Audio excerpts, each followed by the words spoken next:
सब्ज़ चाय बनाने का तरीका बताऊँगी, जो कि बहुत ही आसान है। ये सब्ज़ चाय मेरे पास इलायची है, जिसको हमने इस तरह अलग अलग करके बीच में से इसके पानी हमने निकालने हैं। ये 2 नींबू है, ये मेरे पास चीनी है। 4 कप पानी लेना है और इसको तकरीबन हमने 5 मिनट उबालना है।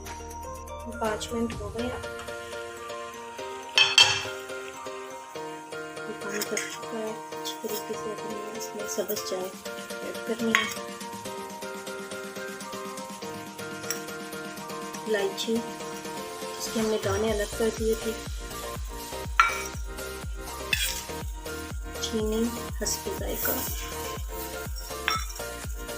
इसको हमने अब 2 मिनट उबालना है।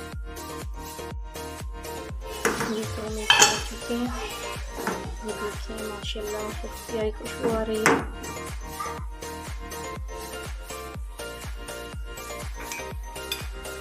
इसके बाद हमने पानी निकाला है।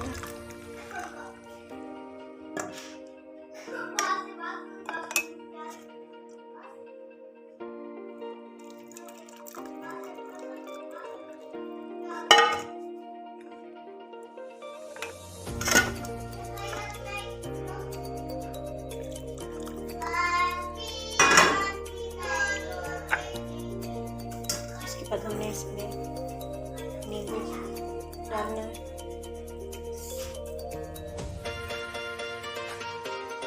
आपको ये चाय पसंद आई हो तो ज़रूर लाइक कीजिएगा, शेयर कीजिएगा। ओके, अल्लाह हाफ़िज़।